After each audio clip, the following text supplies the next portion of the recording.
vários semblantes muito conhecidos aqui.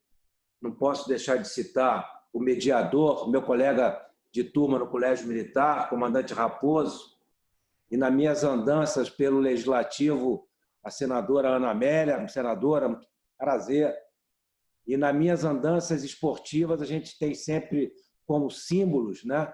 E um dos nossos símbolos olímpicos está aí, o Lázaro Arael, que também uma vertente muito forte da minha vida sempre foi a parte esportiva.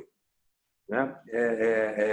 As palavras iniciais me deram um tempo até grande, mas é importante que eu ressalto que essa oportunidade para mim é ímpar, participar do Personalidades em Foco, porque realmente, como foi dito pelos óculos, o tema defesa é pouco debatido, né? é pouco pronunciado, enfim, e ele tem uma importância relativamente muito grande para um país chamado Brasil, com as dimensões continentais e riqueza que tem.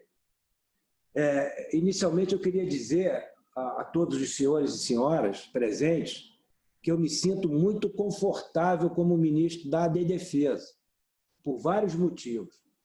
Um, pelas experiências que eu tive no Exército, foram 47 anos, e pela oportunidade de contatos que eu tive com a Marinha do Brasil, com a Força Aérea. Talvez tenha sido um dos poucos oficiais do Exército que tive muito contato nos grandes eventos com a Marinha e nas minhas funções que eu passei com a Força Aérea. Esse aí é o que eu me sinto. Outra é no aspecto político, pela outra chance que o Exército me deu em termos de uma experiência no Legislativo, Judiciário e no próprio Executivo. Então, eu me sinto confortável. Agora, o motivo principal não é esse. O motivo principal é o orgulho de representar instituições tão importantes para o Brasil, como foram e são a Marinha do Brasil, o Exército Brasileiro e a Força Aérea Brasileira. Discorrendo rapidamente, a gente pode ver a importância dessas instituições. Eu, como representante político nesse governo das Forças Armadas, meu sentimento é de responsabilidade e orgulho. Vamos rever um pouquinho a história. São instituições, Marinha, Exército e Força Aérea, que participaram desde a formação da nacionalidade brasileira. A gente lembra que a nacionalidade vem de nação, e nação é um povo que ocupa um território, que demarca as suas fronteiras e que expulsa os invasores. E desde o descobrimento, os embates navais e terrestres, inicialmente, fizeram isso aí. Eu lembro, os primeiros embates navais foi a expulsão dos franceses na Baía de Guanabara. Em seguida, no Nordeste, as expulsões dos invasores holandeses, em que em Guararapes foi a formação de um exército incipiente, mas que deu origem ao nosso exército, para a expulsão dos estrangeiros. Então, isso aí marca a nacionalidade, passo a passo, Forças Armadas, braços armados e a formação dessa nação brasileira. E de lá para cá, as Forças Armadas sempre estiveram presentes, muito presentes, nos momentos mais importantes, e eu digo difíceis, da história do Brasil. Não vou discorrer isso aí, que eu ia tomar muito tempo, e a plateia conhece até melhor do que eu isso aí. O pessoal participante da Personalidade em Foco. Mas tivemos guerras, sim, Guerra da Tríplice Aliança, onde nós forjamos os nossos patronos, os nossos heróis iniciais. Períodos da regência, foi um período conturbado e difícil, com período de fragmentação do Brasil à época. Lutamos pela liberdade e democracia nos campos da Itália, na Segunda Grande Guerra. Lutamos isso aí. Um período difícil da democracia, da Guerra Fria, um período muito difícil, as Forças Armadas participaram. É um embate entre a liberdade e a democracia e o socialismo. Ajudamos a consolidar a democracia com a anistia e chegamos à Constituição de 88. Eu estou fazendo uma sequência para me situar do meu orgulho de estar representando essas Forças Armadas aqui. A Constituição de 88, ela é o mais recente regramento jurídico democrático em que a nação brasileira tem. E nela está inserida a missão das Forças Armadas.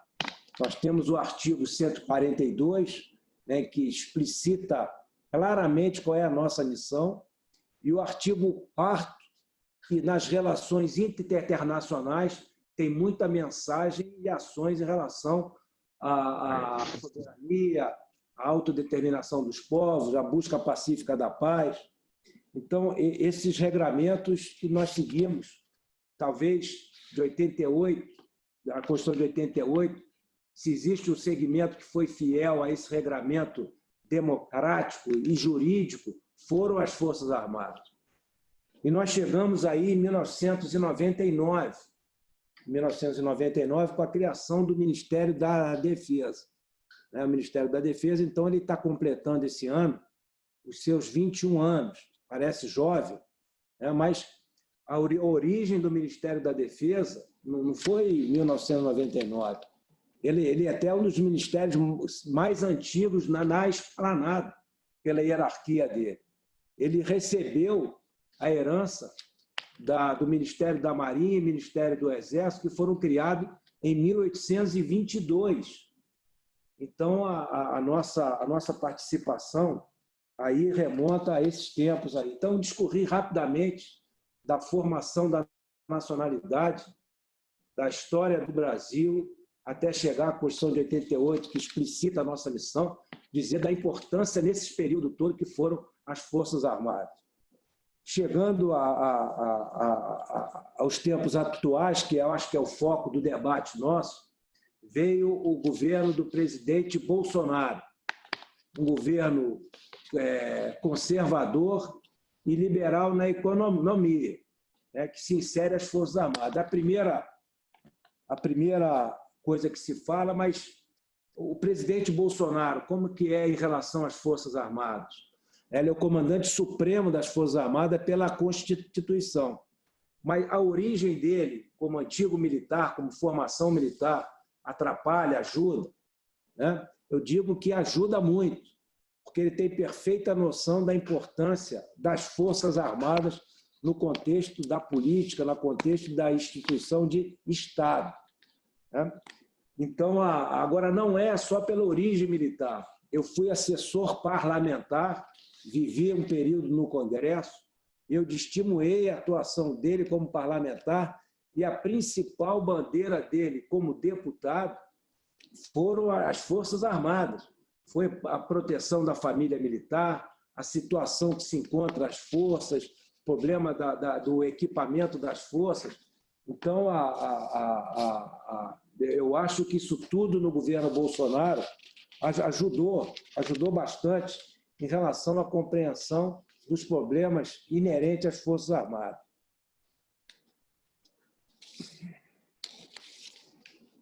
Em relação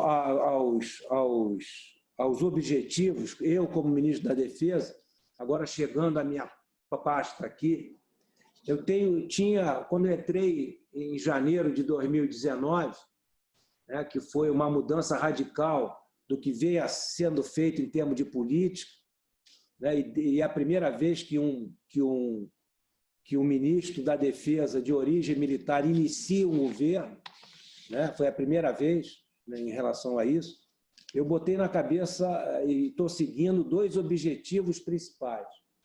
Um, em relação à reestruturação da carreira militar, e outro, em relação à reestruturação das forças, que nós estamos muito defasados em termos de capacidade operacional, tanto em relação à Marinha, como ao Exército, como à Força Aérea.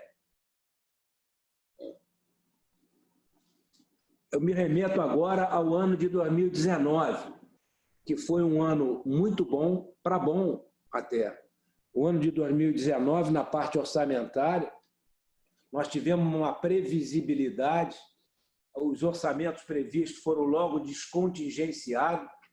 Em agosto de 2019, nós já tínhamos os recursos estabelecidos na Lei Orçamentária Anual e nós tivemos as primeiras entregas né, dos programas e projetos estratégicos. A nossa Força Aérea, tivemos a entrega da primeira aeronave Gripen, tivemos a primeira entrega da aeronave KC-390, nós tivemos em relação à Marinha, e a Marinha, não posso esquecer que está forte em Marinha aí. A Marinha, em relação ao ProSub, o Léo Ferreira participou em dezembro de 2018 da entrega do Humaitá, né, da sessão em 2019 do Riachuelo. Então, o programa ProSub fez entregas. Na parte do Exército, o Forte Santa Bárbara ficou concluído com todo o equipamento do Astro 2020, lançamento de foguetes. Então, são exemplos que nós tivemos aí em 2019, de prenúncio de ano muito bom até. Além disso, nós tivemos aí, depois de, a senadora Ana Amélia sabe disso, depois de uma tramitação de 20 anos, a aprovação do Acordo de Salvaguardas Tecnológicas, que permite a plena utilização da base de Alcântara. Nós tivemos assinatura, aproveitando a ida do presidente nos Estados Unidos da América, assinatura do acordo RTDE, que permite um acordo mútuo de pesquisa, de desenvolvimento e acesso a um fundo orçamentário americano. Fomos considerados elevado a membro extra da OTAN, esse ano de 2019, e foi marcado por várias operações de garantia da lei e da ordem. Nós tivemos a operação em certos presídios, movimentação de presos. Nós tivemos aí a greve da Polícia Militar do Ceará, tivemos que entrar e nos saímos muito bem. Tivemos a Operação Verde Brasil 1, combate a ilícitos ambientais, desmatamento, com resultados expressivos, pouco divulgados, mas expressivos.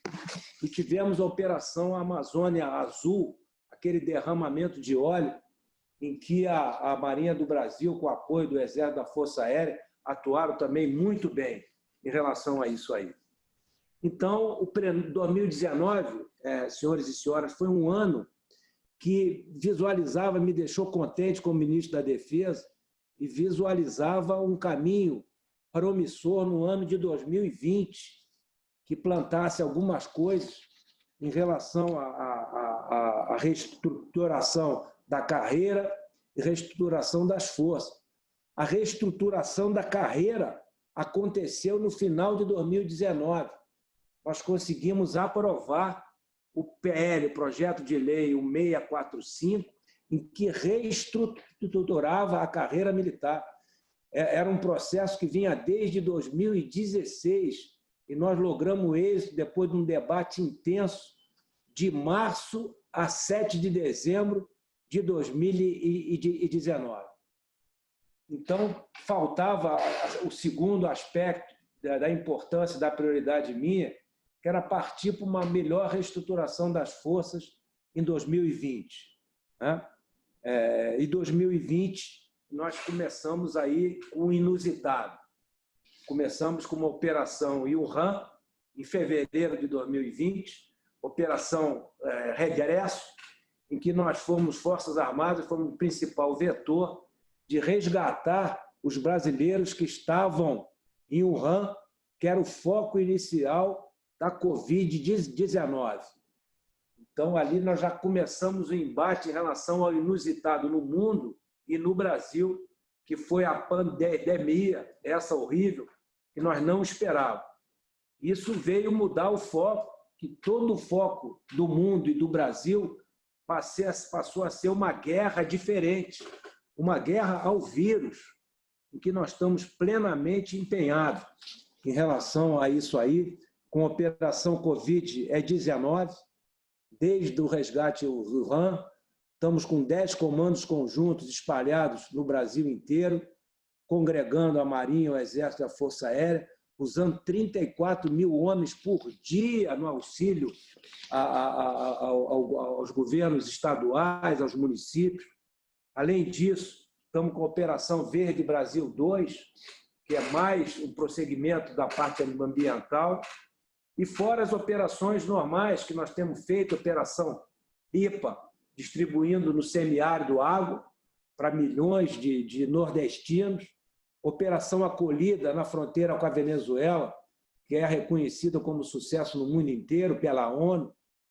Fora isso, eu queria dizer que as ações previstas, tanto na Constituição como nas leis complementares, estão sendo feitas no nosso dia a dia, em relação à soberania, operações na faixa de fronteira, nas operações áridas, continuamos. As escolas não pararam por causa do vírus, estão se mantendo a formação com devido cuidado. Temos aí tomando conta, vigilando a nossa Amazônia Azul, a nossa Marinha, e a nossa Força Aérea com o controle do espaço aéreo de 22 milhões de quilômetros quadrados, que é a responsabilidade dela. Fora isso, desenvolvimento social, né? A infraestrutura, várias unidades de engenharia do nosso Exército trabalhando no Brasil inteiro, transposição do São Francisco, a pavimentação de estradas, pontes, né? A parte social e humanitária com os projetos sociais. Las Grael está aí, nós temos um programa de alto rendimento que ele conhece bem, né? Formando atletas para as Olimpíadas, para os Jogos Olímpicos, para as disputas, é um programa de sucesso. O programa Soldado Cidadão, o projeto Rondon, tudo isso aí faz parte do desenvolvimento social e humanitário. E a base industrial de defesa, que gera 1 milhão de empregos diretos e indiretos. Nós estamos com uma perspectiva boa, melhoramos muito a venda de material de defesa para o exterior em 2019, tínhamos boas perspectivas. Então, esses foram o início da minha atuação aí como Ministério da Defesa, completamente apoiado pelo Almirante Wilkes, comandante da Marinha, o General Leal Pujol, comandante do nosso Exército Brasileiro, o Brigadeiro Bermudes, comandante da nossa Força Aérea. Isso é um time que tem jogado muito junto, muito junto. Então, em relação às nossas metas concluindo, nós conseguimos, em 2019, vários sucessos, particularmente a aprovação do projeto de lei que reestrutura a carreira militar. Estamos aí brigando para a reestruturação das forças, mas veio o inusitado, que foi a Covid. Nós não sabemos que reflexo irá acontecer em 2021 e 2022.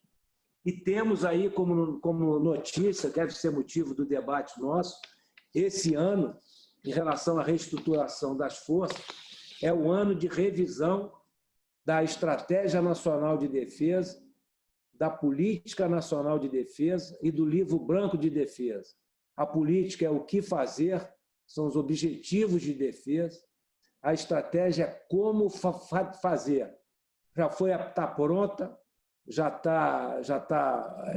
foi apresentada ao presidente Bolsonaro e será remetido semana que vem, ou no mais tardar na outra semana, ao Congresso Nacional, como estipula a Lei Complementar 136. Então, eu acho que eu até me alonguei um pouquinho, peço desculpa aos senhores e senhoras aí, mas é a oportunidade que eu tenho de tratar de assuntos que eu considero relevantes, é lógico, que são os assuntos de defesa, juntamente com a Marinha, Exército e Força Aérea. Muito obrigado pela oportunidade. Estou aberto às perguntas. E sobre a condução do meu amigo de turma, comandante Raposo. Muito obrigado, general. Obrigado pela deferência, pela elegância no trato. Eu, com a permissão do senhor, eu desejo saudar a presença do embaixador João Mendes, que nos enobrece também em nosso encontro. Ministro, o senhor disse que um dos objetivos do senhor na pasta da defesa é a reestruturação das forças. Eu entendo, o senhor com certeza também entende que a reestruturação das forças, por mais que o capital humano seja a parte principal e mais valiosa de todas as forças, a parte material também faz o conjunto para que a força tenha cacife. Nós ficamos muito felizes com a notícia de que o orçamento da defesa em 2020 não será contingenciado. Bem como temos uma notícia também não confirmada que o ano que vem também não. Nós temos muitos projetos em andamento, nós temos o projeto do submarino atômico, na Força Aérea nós temos a compra dos aviões de caça, o projeto e investimento do KC-390, o projeto dos blindados Guarani, isso tudo requer verba. Esta verba ela será tão mais utilizada e melhor se houver um planejamento. A minha pergunta é, o Ministério da Defesa já pensou, tal qual alguns países que conhecemos, em apresentar uma demanda para se ter fixo um percentual do PIB para a defesa? Por conta disso, eu entendo que não teríamos que fazer tantas compras de oportunidade e poderíamos fazer um planejamento a médio e longo prazo para as compras das nossas Forças Armadas. Desde já, muito obrigado, ministro. Raposo, pela nossa amizade de colégio militar, vamos pensar que nós combinamos a pergunta. Mas não combinamos, não. Não combinamos, não. Mas é muito bem-vinda a pergunta. Né? Nós estamos perseguindo isso aí. Né? As forças são muito bem organizadas. Né? A Marinha, Exército, Força Aérea. Os planejamentos são muito bem feitos. A Política Nacional de Defesa, a Estratégia Nacional de Defesa, e o Programa Setorial de Defesa Militar estabelecem tudo que é prioridade, os programas estratégicos, tudo. O oxigênio, o almirante Léo Ferreira sabe muito bem, o único oxigênio que falta para a gente é a questão orçamentária. Eu não te digo nem o valor, eu te digo a previsibilidade. O que a gente pode contar e tem certeza que vai contar com aquilo para honrar os contratos e compromissos assumidos pelas forças. Né?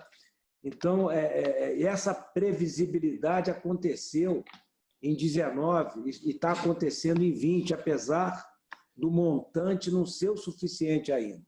Né?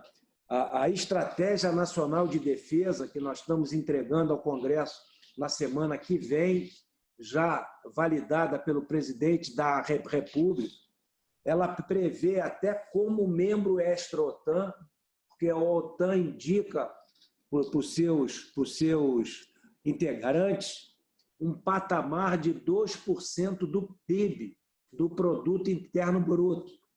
Né? Então, essa é a meta que nós temos a intenção, né, que seria não digo o ideal, mas seria o necessário para que o Brasil tivesse um orçamento de defesa à altura da política e estratégia que o Brasil tem. Eu não sei se saiu do ar aí, ou se estão ouvindo. Está ok? Tá ok. Então, a estratégia prevê isso. Nós temos atualmente em torno de 1,3% do Produto Interno Bruto. Nós estamos em 7º lugar em relação ao PIB na América do Sul. Isso não é condizente com a estatura que o Brasil necessita e tem em relação às suas duas estratégias, que é dissuasão e presença. Né? Então, realmente, se a gente tem... Eu tenho certeza que no governo do presidente Bolsonaro nós vamos tentar melhorar esse aspecto. A única coisa que a economia me faz, que tem ajudado muito, o Ministério da Economia tem sido um parceiro nosso, parceiro desde o início de 2019, mas vamos ver como vai ficar a economia com esse problema da pandemia. Né? Então, eu fico um pouco apreensivo em relação aos efeitos dela aí, mas não tenha dúvida que a nossa estratégia já estipula que seria o razoável 2% do PIB e uma previsibilidade, isso que é mais importante. Amigo Raposo, aí não sei se respondi a pergunta sua. Claro que sim, ministro, eu que agradeço. De pronto, eu convido a senadora Ana Amélia, que fará a próxima pergunta ao senhor. Caro General Fernando, é uma alegria muito grande estar participando de uma videoconferência sua, porque tenho pelas Forças Armadas um enorme respeito. Fui relatora, melhor dizendo, do reajuste dos militares, quando estava no Senado. Participei ativamente da Comissão de Relações Exteriores e Defesa Nacional e penso que defesa não é bem entendido e valorizado no Brasil pela falta de compreensão da relevância que tem isso no processo de desenvolvimento nacional. Acho que a defesa representa tudo, ciência, tecnologia, avanço, tudo. A questão do submarino, a questão do projeto antártico, a questão das operações do Exército na Amazônia. Tive a oportunidade de estar no Comando Militar da Amazônia, estive em Maturacá. Então, cada vez que eu vejo uma operação militar, eu fico pensando. Tive também com o nosso querido almirante Leal Ferreira, conhecendo o trabalho da Liberal, lá na fronteira do Líbano com aquela zona conflagrada no Mediterrâneo.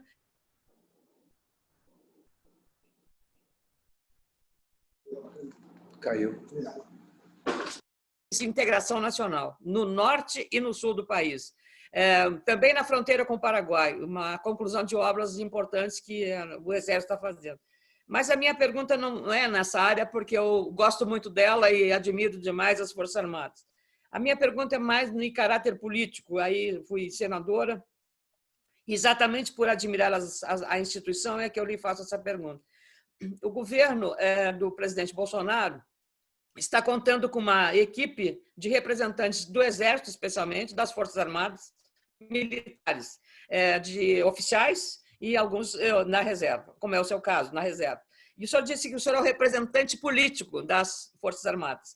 Então, essa percepção de parte da sociedade é que a instituição militar, que tinha um respeito e tem um respeito enorme da sociedade, qualquer avaliação sobre respeito, sobre admiração, como instituição respeitada, as Forças Armadas aparecem entre os primeiros lugares, como a igreja, por exemplo, enfim, mas a instituição militar. O fato de participar do governo não cria algum tipo de desgaste ou contaminação para as Forças Armadas, caso alguma coisa não dê certo na administração? Todos estamos torcendo. Eu votei no presidente Bolsonaro no segundo turno, então torço para que dê certo. Mas esse risco não existe, não pode ser aí um problema adicional, porque o senhor, como representante político das Forças Armadas, é que está também sendo muito cobrado, eu vejo, nessa matéria. Então, por isso que eu gostaria de ouvir a sua palavra sobre isso, para me ter mais um conforto em relação ao assunto. Inicialmente, eu queria também saudar o embaixador João Mendes, né, que está presente aqui, e dizer da satisfação que eu tenho de rever a senadora Ana Amélia, que eu, como assessor parlamentar, como chefe de Estado-Maior, eu sou testemunha da compreensão e da luta dela em defesa dos argumentos sólidos em relação à Marinha, ao Exército, à Força Aérea e ao próprio Ministério da Defesa. Então, senadora, prazer em revê-la aí. A senhora sempre foi conhece profundamente a gente, né? Realmente é difícil, senadora, mas eu vou dizer o conceito. A imprensa coloca, parte da imprensa, não vamos falar a imprensa como um todo, uma parte da imprensa coloca o rótulo de ala militar, né? A ala militar, a ala disso. Uma ala que eu conheço do meu tempo é a ala de escola de samba. Ala de escola de samba. Se existe essa ala militar nunca se reuniu, nenhuma vez.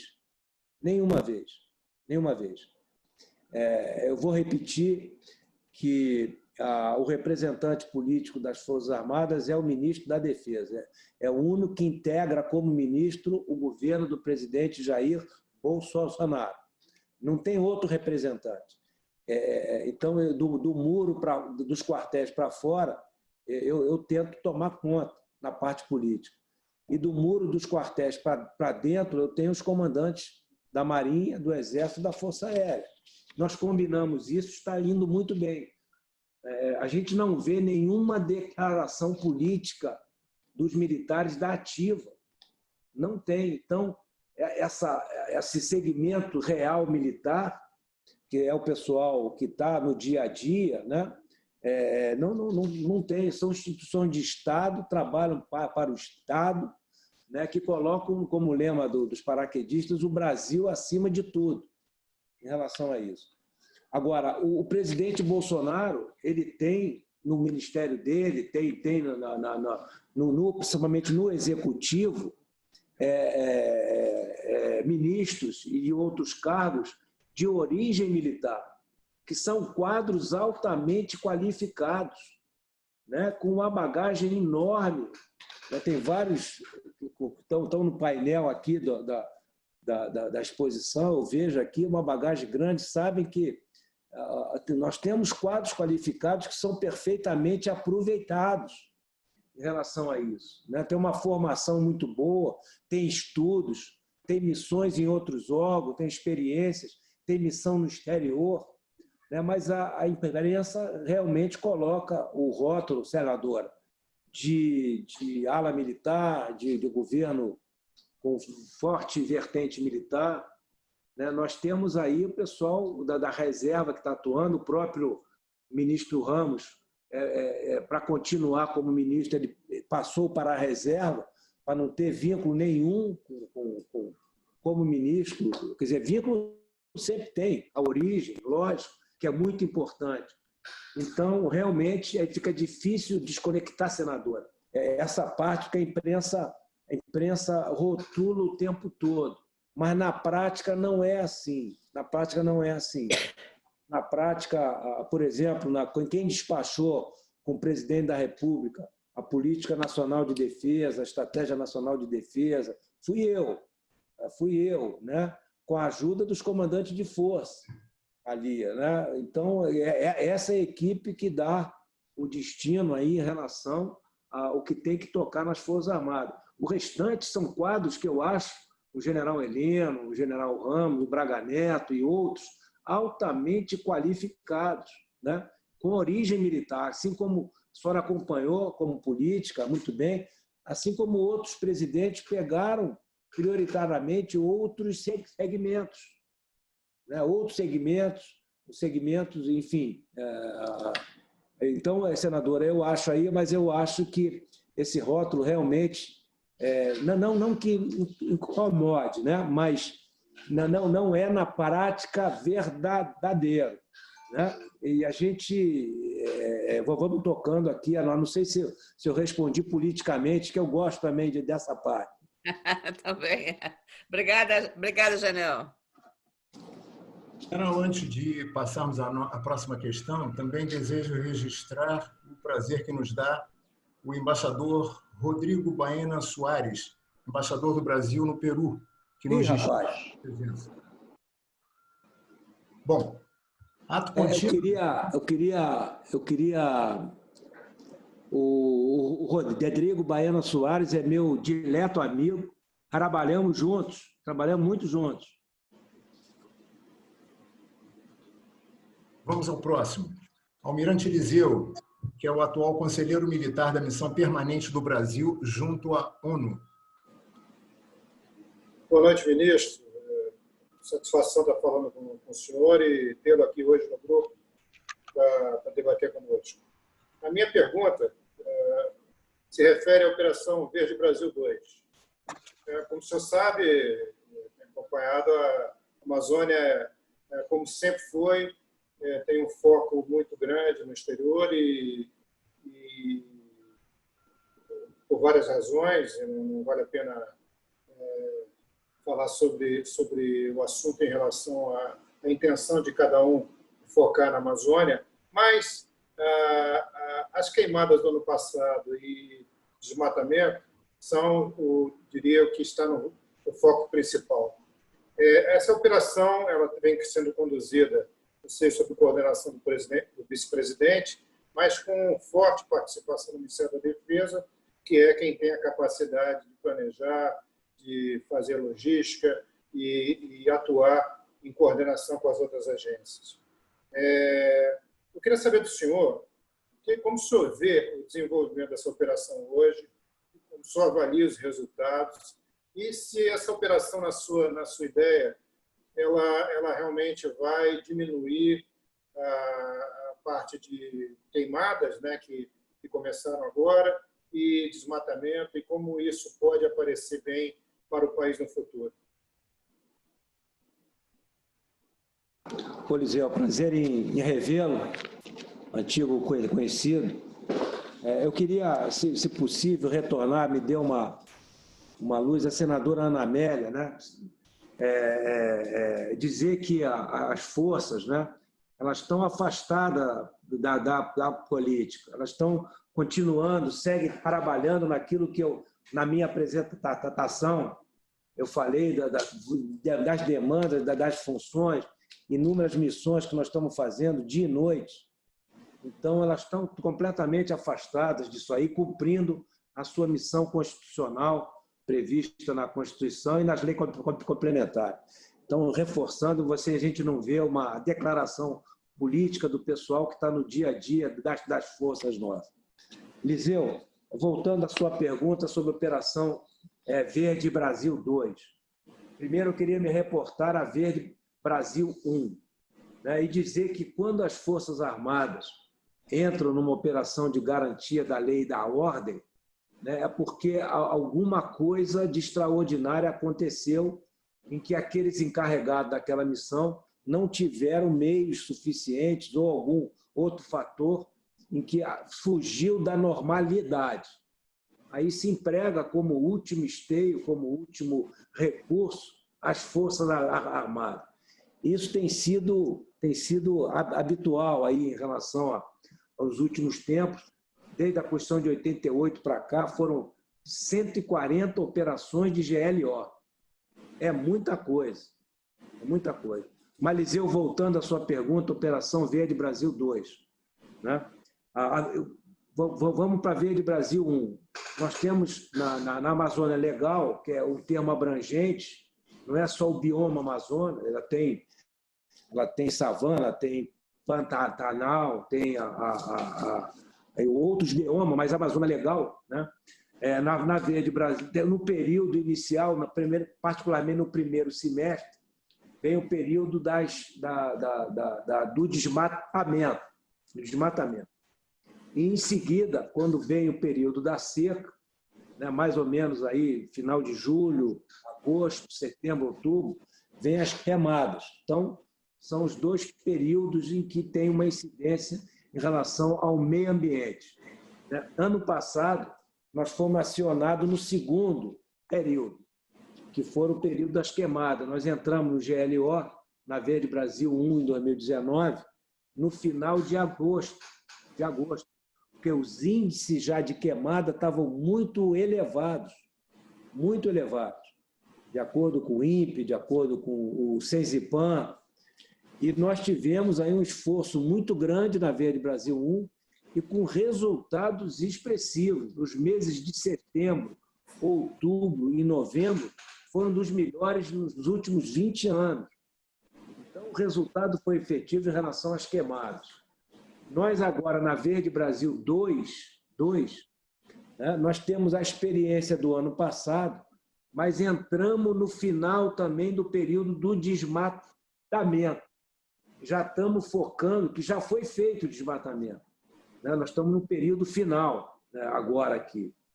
Mas o importante vai ser no combate às queimadas, que acontecem agora a partir de agosto. Eu acho que a operação nossa vai ser muito efetiva. Acho não, tenho certeza em relação a isso. E pela expertise que nós tivemos. Nós montamos 3 comandos conjuntos, o Comando Conjunto da Amazônia, o Comando Conjunto do Norte, mais para o lado de Belém, ali Belém do Pará, e o Comando Conjunto do Centro-Oeste, voltado eminentemente, além da Covid, mais para essa questão do Conselho da Amazônia, do vice-presidente, que está coordenando as ações, mas no combate aos ilícitos ambientais. Então, nós estamos bem estruturados disso. O resultado até agora, em pouco tempo, com 1 mês e meio, 50 dias, nós tivemos resultados já efetivos. Só de multas esse ano, foram mais de 400 milhões de reais. Apreensão de mais de 70 mil metros cúbicos de madeira, apreensão de armas, autuações. Né? Então, nós já estamos na área, junto com os outros órgãos. Nós não temos a expertise que tem o IBAMA, o ICMBio, os órgãos ambientais estaduais, né? Nós damos a nossa estrutura logística, né? E entramos em massa. As Forças Armadas, quando entram em massa em relação a isso aí, né? Então, nós estamos com uma estrutura e o nosso foco passa a ser, agora, metade de julho para frente, o foco das queimadas aí. E eu tenho certeza que o resultado vai ser positivo. No contexto internacional, nós temos nosso embaixador aí, três assuntos que têm repercussão imediata aí, né? 3 assuntos em que nós estamos, Forças Armadas, envolvidos nos 3. Uma é a Covid, a outra é a questão indígena, e a questão indígena soma com a Covid, que nós temos aí as nossas pelotões de fronteira, as nossas unidades na Amazônia, temos operações exclusivas em relação à parte indígena, e os outros são essa parte ambiental. Então, esses 3 assuntos estão na agenda do mundo. Eliseu, em relação à Operação Verde Brasil 2, não sei se tem outro ponto ou outra dúvida. Não, obrigado, ministro. Obrigado pela sua resposta. Ministro, a nossa próxima questão vem do medalhista olímpico Lars Grael, ex-secretário nacional de esporte. Lars, a palavra é sua. Boa noite, excelentíssimo ministro, general de Exército Fernando. O senhor é calção preto, tem intimidade com o esporte. Eu também sou filho de PQD, calção preto. Meu pai militou na Comissão Desportiva Militar do Brasil. E quando secretário nacional de esportes, eu trabalhei desde a concepção até a aprovação do programa Forças no Esporte, cuja assinatura se deu com o seu antecessor, então ministro Geraldo Magela Quintão, em 2002.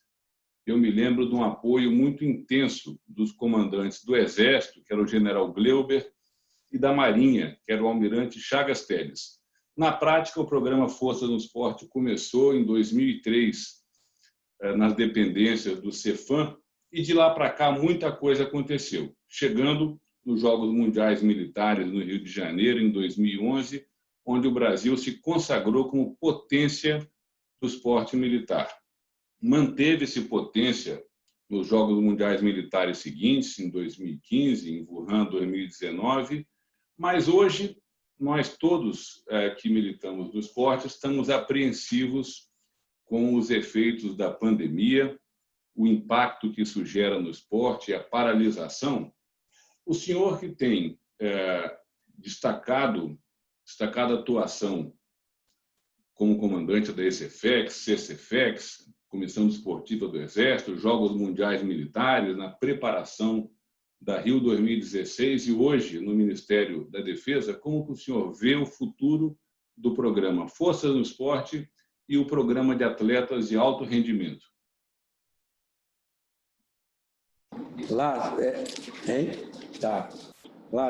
Eu agradeço também a pergunta aí, que é um segmento que eu gosto, é um assunto que eu gosto de falar.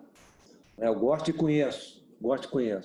Na minha vida toda militar, são 2 segmentos que eu pratiquei e atuei muito. Um, o paraquedismo como seu pai, né? Também como seu pai, né? Foi amigo do meu pai, né? Amigo do meu pai. E a parte esportiva, né? A gente não nasce velho. Eu, quando jovem, pratiquei muito, disputei um campeonato mundial militar, né? E eu dou muita importância a isso.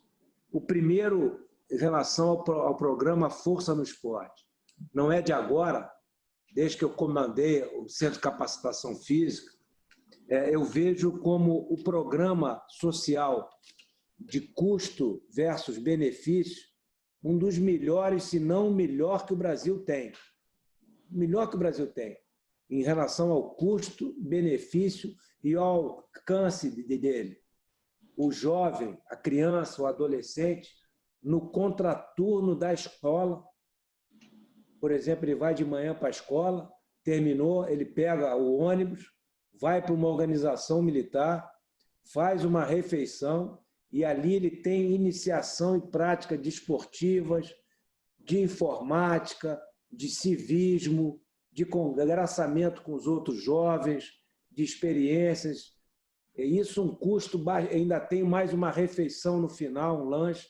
Então, ele volta para casa com o primeiro turno na escola e o segundo turno no Força no Esporte.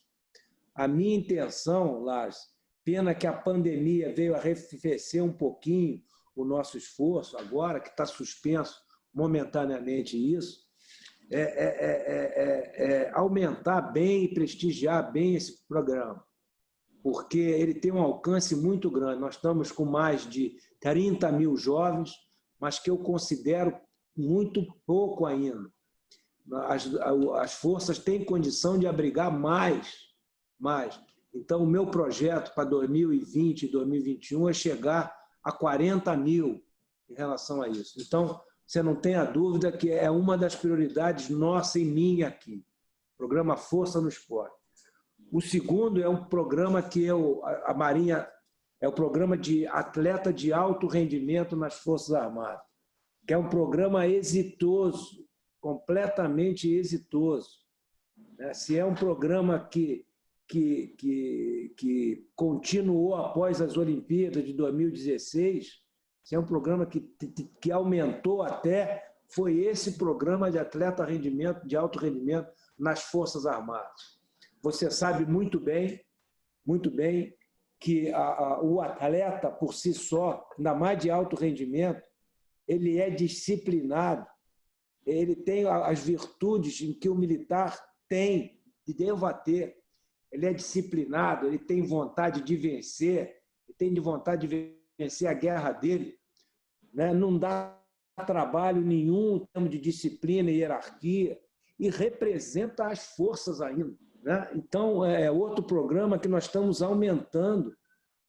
Depois de 2016, não sei se é o pensamento seu, eu acho que diminuíram os programas e os incentivos um pouco, e esse programa de atleta de alto rendimento, pelo contrário, ele aumentou, e a ajuda que nós temos dado ao esporte brasileiro é grande.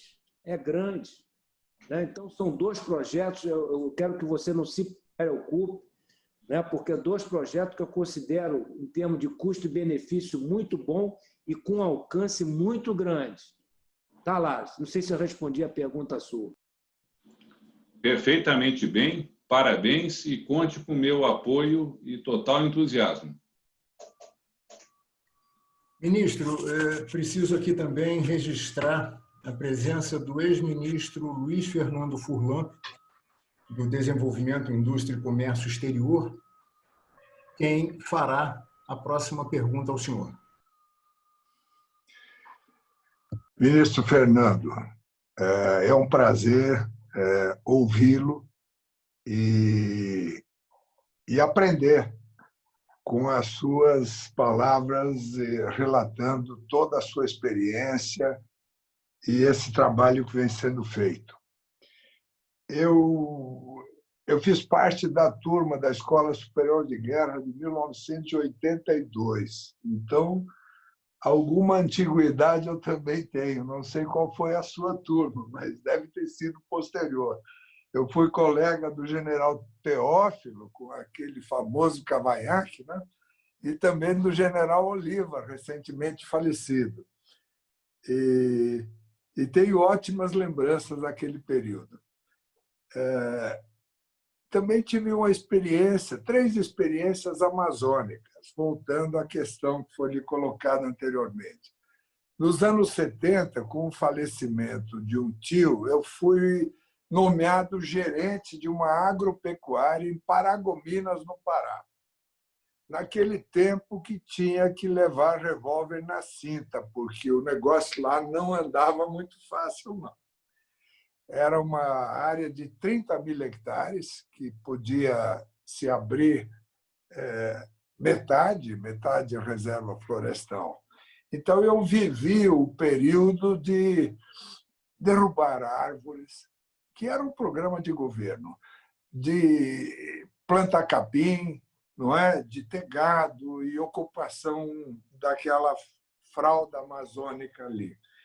Depois, como ministro, eu fiquei responsável, entre várias coisas, do Polo Industrial de Manaus, da Suframa, e também em assim, muito proximidade de cooperação, até com o Distrito Industrial, Distrito Naval e as outras entidades que existem aí em Manaus. Ainda como ministro, me lembro que o Exército adotou uma proposta que nós tínhamos desenvolvido de inclusão digital para recrutas, uma vez que havia uma preocupação com a empregabilidade desses jovens depois que terminavam o serviço militar.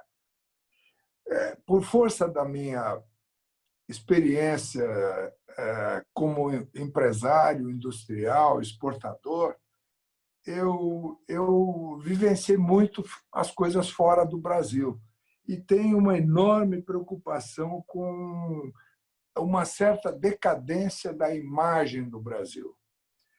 E com uma tristeza de ver que nós, após aquela COP de Copenhague, onde nós assumimos compromissos de redução de emissões até 2030, 2035, de repente, nós que somos o país que tem a melhor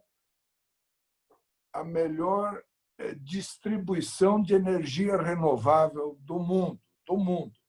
Nós que temos mais de 50% da floresta da época do descobrimento. Em 520 anos, nós ainda temos metade da floresta. Nós estamos sendo agora a Geni, aquela que todos atiram pedra e que acham que nós estamos descuidando. Fiquei muito feliz de saber da Operação Amazônia 2 e, ao mesmo tempo, eu gostaria de colocar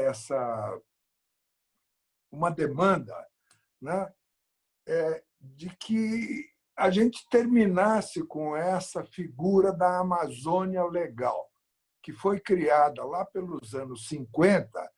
E o senhor que conhece o Brasil inteiro sabe que Cuiabá não tem nada a ver com a Amazônia, bioma amazônico. E quando o senhor fala em queimadas em Rondonópolis, em Cuiabá, em tantos outros lugares de zonas de produção, não tem nada a ver com o bioma amazônico. Então, quem sabe essa ideia de eliminar a Amazônia Legal e nós sermos realmente um protagonista do conservacionismo mundial, porque o século XXI é o século do meio ambiente, da água, do ar e de todas essas coisas. Fui longo, né? Não, ministro Luiz Fernando Furlan, é um prazer revê-lo aí, é uma satisfação, dar um peso específico ao debate nosso aqui, muito grande. Em relação, eu queria tocar no primeiro assunto, da sua antiguidade na ESG. A ESG. A ESG é um patrimônio nosso, eu queria lhe dar a notícia que nós estamos expandindo a ESG Brasília. Nós temos a ESG Brasília. A ESG Brasília nós recebemos do Ministério da Economia as instalações da antiga ENAP do Jardim Botânico. Então, nós estamos com uma ESG Rio, que vai tratar muito de operações conjuntas entre militares, e vamos vocacionar o Léo Ferreira, o almirante Léo Ferreira, foi comandante da ESG, conhece muito bem.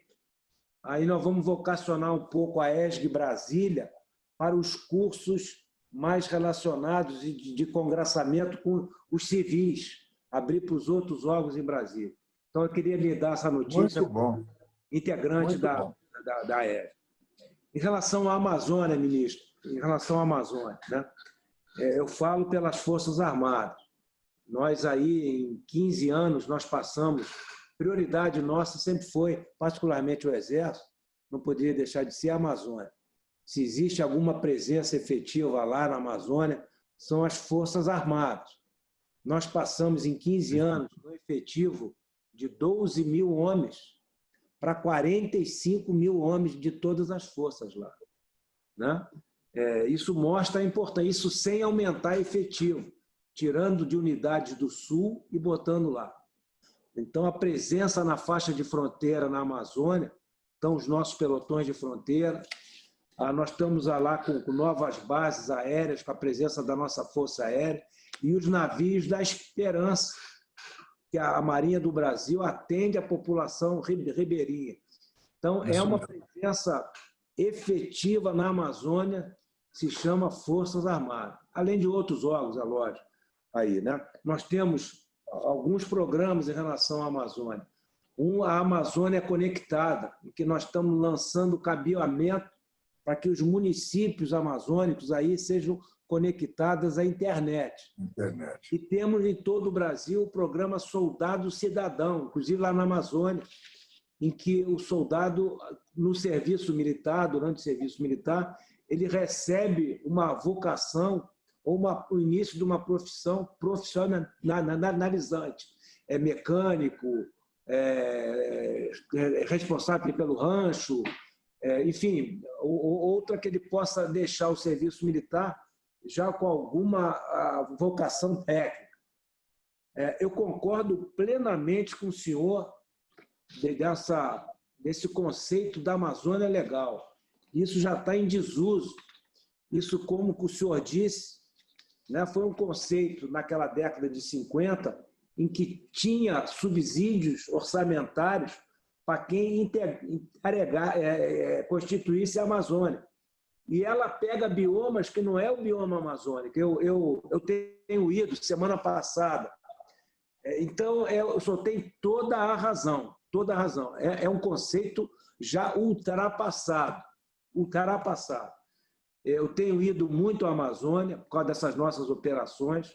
Semana passada, eu fui ao pelotão de fronteira de Surucucu ver uma operação de atendimento aos índios Yanomamis e depois um Ariz ali na reserva Raposa Serra do Sol. A gente voa horas e horas dentro do bioma amazônico e são completamente preservados aí. Então, exatamente, esse conceito da Amazônia legal, que abrange uma população do entorno, que faz as queimadas, que faz o desmatamento ali, ele realmente não está de acordo com o bioma amazônico em si. Né? Então, eu concordo, não sei se eu respondi alguma coisa em relação à presença nossa lá, à preocupação. Né? Eu me coloco à disposição do senhor aí, ministro. Ministro, só um adendo que eu esqueci. Eu, durante 8 anos, depois de ter deixado o Ministério, eu presidi a Fundação Amazonas Sustentável, com sede lá em Manaus. E fizemos muitas cooperações com as Forças Armadas, inclusive com o navio hospital que existe lá, e onde nós entrávamos com óleo diesel para atender as populações ribeirinhas. Quando se fala em Amazônia, se pensa em floresta, em árvore, em bicho, em índio. E se esquece que há gerações de ribeirinhos que moram na floresta e que, de uma forma ou de outra, convivem com a floresta. Esse é o objetivo da Fundação Amazonas Sustentável. É só para lembrar um pouco na minha terceira experiência amazônica, mas respondeu sim muito bem a pergunta e talvez a nossa senadora possa levantar essa bandeira de dizer essa Amazônia Legal, ela serviu para incentivos fiscais que nem existem mais. E, no entanto, quem faz a estatística cita a Amazônia Legal. Isso complementando aqui o senhor, né? Realmente a maior floresta tropical do mundo preservada é a Amazônia. E na estratégia militar de defesa, na estratégia nacional de defesa, que está aprovada a presidente agora e está indo para o Congresso, tem uma frase que eu gosto muito, queria citá-las aqui. Abre aspas. quem cuida da Amazônia brasileira a serviço da humanidade e de si mesmo é o Brasil. Então, eu queria complementar isso aí. Isso mesmo. Muito obrigado. Ministro Fernando, como o senhor mesmo iniciou dizendo, o assunto defesa, pela importância e pela transversalidade em todos os assuntos do Brasil, nós aqui, para continuarmos conversando sobre isso, levaríamos muito tempo. E nós temos um compromisso de tempo. Portanto, eu me despeço, agradeço em rever o companheiro do Colégio Militar em tão proeminente posição e passo a palavra ao Paulo Zótolo. Ministro, a última pergunta normalmente é minha, né? E é muito difícil fazer uma pergunta sobre defesa, porque é um assunto que eu não domino. Aliás, a única pergunta que eu tinha feito sobre defesa, o Raposo fez. Quer dizer, ele terminou a minha pergunta, eu fiquei sem pergunta no meio do caminho. Eu gostaria de fazer só, se me permite, um comentário. Eu não vivo no Brasil há muitos anos, vivo aqui fora, nos Estados Unidos, eu vejo como as Forças Armadas nesse país são veneradas e são amadas pelo povo. Como as Forças Armadas têm um poder enorme sobre a população. E, sinceramente, eu não vejo diferença nenhuma entre as Forças Armadas americanas e as Forças Armadas brasileiras, com relação ao pessoal. Ao equipamento, sem dúvida, mas ao pessoal, não. A qualidade dos oficiais que eu tenho encontrado nas Forças Armadas brasileiras não deixa absolutamente nada a dever aos oficiais das Forças Armadas americanas. Mas existe uma maneira de divulgar e colocar na mentalidade do povo americano a importância da defesa. Eu sei que os Estados Unidos têm uma projeção global. O problema dos Estados Unidos é diferente do problema brasileiro. Mas nós temos uma situação, como o senhor mesmo colocou, um território nacional com as dimensões que nós temos, um mar territorial com as dimensões que nós temos, e um povo brasileiro que tem orgulho das Forças Armadas, que as três coisas não combinam bem.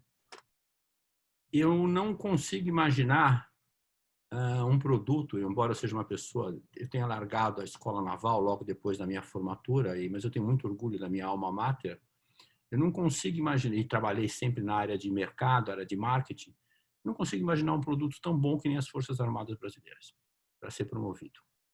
Então, eu gostaria só, por favor, como não tenho pergunta, deixar uma mensagem do seguinte sentido.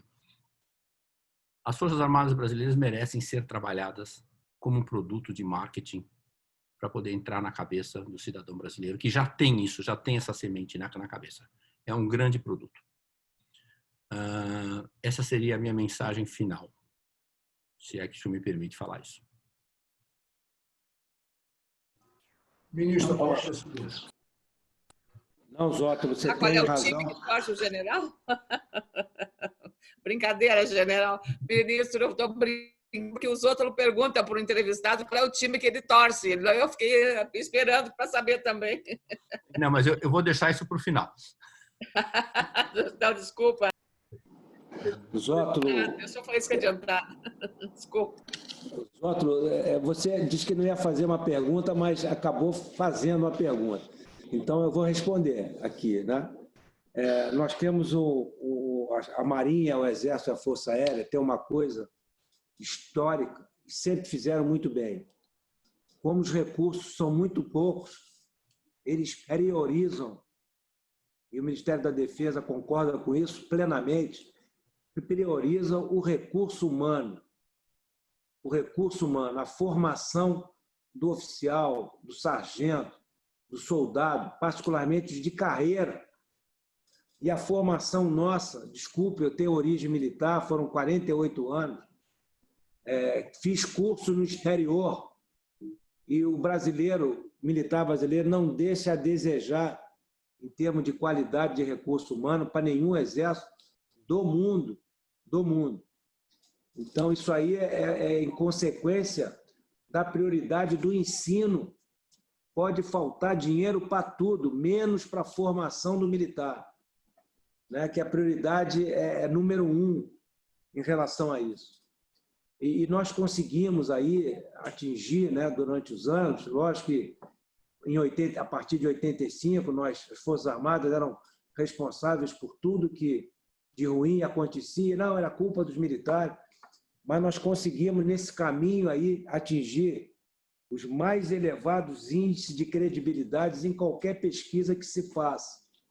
E isso aí é motivo de orgulho para a gente aí. Então, eu devolvo a palavra aí aos outros, ou então ao mediador nosso, Raposo. Não, ministro, o senhor tem razão. As Forças Armadas realmente é pouco conhecida pela população brasileira. Além de ser um motivo de orgulho, esse orgulho poderia ser muito maior se ela conhecesse melhor os trabalhos dela. Inclusive, esse grupo de personalidades em foco também vai trabalhar nesse sentido. Se o senhor nos ajudar a trazer o comandante do Exército, comandante da Aeronáutica, para promover as Forças Armadas aqui, eu também agradeceria. Como pergunta final, como disse a senadora Ana Amélia, a gente sempre pergunta qual é o time de futebol do senhor, mas eu tenho duas perguntas. A primeira pergunta é: qual é o seu time de futebol, ministro? Olha, uma pergunta difícil, porque, por exemplo, se eu fosse para o Sul, com a presença da senadora Ana Amélia, com certeza eu ia responder que sou o Inter. Mas como eu sou carioca, eu vou dizer que a minha infância, ela começou aí pela Copa do Mundo de 58, 62, muito jovem, e a Copa do Mundo de 70, e que tinha por base essas seleções o time do Santos e o time do Botafogo. Né? Botafogo, Jairzinho, Gerson, Roberto, enfim, vários outros da Copa de 70, Paulo César. Então, como eu sou carioca, eu não escolhi o Santos. Então, respondendo, eu sou o Botafogo, como o Almirante Wilkes também aí. A última pergunta, então, é o seguinte: eu sei que o pessoal do grupo vai me matar de fazer essa pergunta, mas eu vou arriscar. Porque eu sou civil e eu posso, os militares jamais fariam isso. Quando o senhor estava na escola militar, no colégio militar, o senhor teve que escolher o Exército, o senhor não teve nenhuma dúvida no fundo do coração para ir para a Marinha?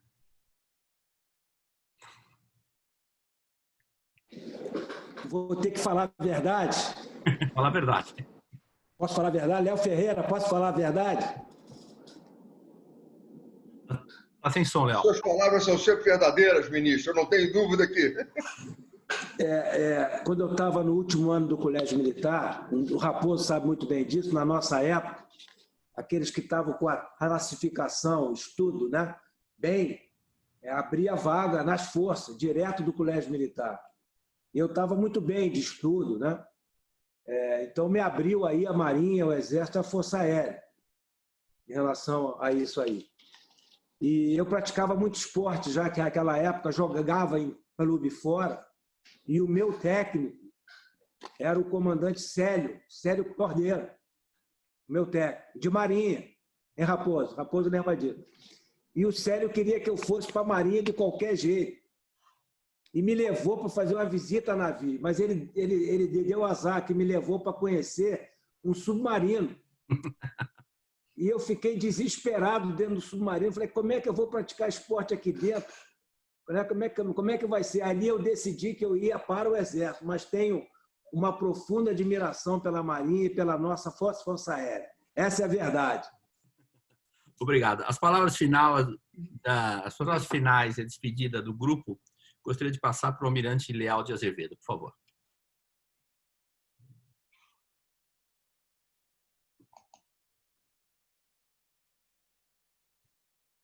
As primeiras palavras são para agradecer ao grande e vibrante coordenador desse grupo, o Paulo Zotto, pelo sucesso, pelo êxito que tem tido. Nós sabemos que ele teve uma passagem ainda na juventude, pelo colégio e pela escola naval. Vou contar uma historinha muito rápida. Quando a minha turma fez 50 anos de entrada no colégio naval, portanto, 2006, nós queríamos colocar uma placa de bronze no colégio. Mas precisava escrever alguma coisa ali, mas que não fosse aquele monte de palavras. Aí perguntamos a um colega nosso que sequer foi para a escola, entrou no colégio naval e foi procurar outros caminhos com êxito na publicidade. E estávamos numa festa, ele foi convidado para fazer uma frase para colocar num bonezinho da escola, do bonezinho que a gente ia usar no colégio naval no ano seguinte. Aí ele chegou para mim e falou assim, Leal, eu tenho a impressão que eu tenho uma frase para o boné, mas gostaria de saber a tua opinião. Eu comandava a escola naval nesse tempo. Mas conta aí, Marcelo, a minha frase é a seguinte, 1956, 2 pontos, foi o ano que nós entramos. Pensando bem, nós nascemos nesse ano. Eu achei isso tão bonito. Se fosse escrito por um almirante, tudo bem. Mas por uma pessoa que sequer foi para a escola naval, isso reflete o quanto a Marinha ensinou a ele, como ele foi vacinado de Marinha. E quando eu começo a falar nisso, eu penso na Constituição de 88, que com seus quase 1000 itens, subitens, artigos e parágrafos e tal, só existe um em que é falar da palavra pátria. É o 142, quando diz o que cabe às Forças Armadas. Ora, nós tivemos hoje uma palestra pelo general, ministro da Defesa, Fernando Azevedo Silva, espetacular que eu acho. Eu estou afastado já há algum tempo, enquanto eu faço esforço para acompanhar o que acontece com o Brasil, mas desde 2010 que eu fiquei afastado, depois de mais de 7 anos no STM. Mas fico impressionado, ministro, com o espectro de atuação do Ministério da Defesa. Tivemos muitos, eu falo por mim, tive muitos ensinamentos hoje, impressionado com essa gama de atividades que tem, às vezes um pouquinho, que escapa um pouquinho a função das Forças Armadas. Tivemos aquele 2019, como o senhor falou, que nós estávamos muito esperançados, o Brasil estava decolando, enfim, até que veio a crise do Covid-19. Mas aí, eu me recordo as primeiras palavras do comandante da Marinha. Nós vamos atuar nessa crise com segurança e firmeza. E hoje, quando eu começo é claro que os dados são um pouco conflitantes, mas, de qualquer forma, existe um rumo que a gente pode tomar. E, sem dúvida, que a gente está no rumo certo, porque o Brasil está trabalhando com segurança e firmeza nessa crise. Vamos vencer, vamos vencer. Se a gente quiser enxugar o Estado ao máximo, eu tenho a impressão que 3 setores são absolutamente inegociáveis: a justiça, as relações internacionais e a defesa. Hoje, nós tivemos essa aula muito boa, esplêndida, ampla e que nos passa, sem dúvida alguma, uma fé imensurável no nosso país. Muito obrigado, ministro. Ministro, as palavras finais são suas. O senhor está sem som, ministro. Eu queria agradecer muito as palavras finais do conhecido nosso almirante Leal de Azevedo. Eu levo o meu nome também, o Azevedo. Para mim foi uma oportunidade muito boa, ímpar, de participar do Personalidades em Foco, que eu pude debater e colocar os aspectos relativos à defesa, representando a minha Marinha, o meu Exército e a minha Força Aérea. Eu não queria citar nome, agradecendo no final, porque com certeza eu vou esquecer de alguns, mas eu queria agradecer muito essa participação e me coloco à disposição aqui no Ministério da Defesa. A todos uma boa noite e Brasil acima de tudo. Muito obrigado. Muito obrigado, ministro.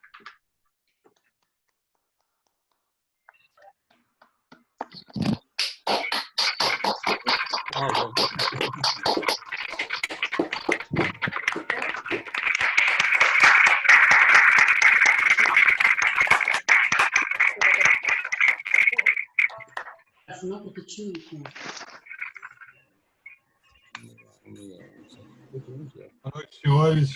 Parabéns, Ótolo. Foi muito bom. Obrigado. Boa noite. Boa noite a todos. Boa noite, obrigado pelo convite. Boa noite a todos. Um abraço, Raposo. Boa noite a Boa todos. noite, força. Boa noite, Boa noite, meu orientador. Boa Boa noite. noite a todos. Bom final de semana. Boa noite a todos aí. Boa noite a Saudações todos. Bom tricolores. final de semana. Boa noite, João. Boa noite, Raposo. Parabéns pelo trabalho. Boa noite. Eu não sei quem falou comigo. É o Jacinto. Oi, Jacinto. Muito obrigado. Saudações tricolores. Boa noite, João. Saudações tricolores. Valeu, Ricardo. Boa noite a todos. Boa noite, bom final de semana. Boa noite a todos. Opa! Obrigada pela oportunidade.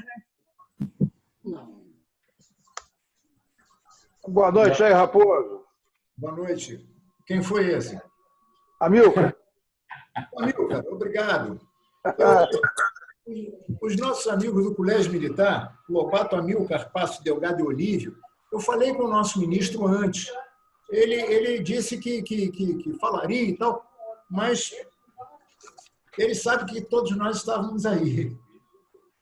Jorge, um abraço. Outro abração.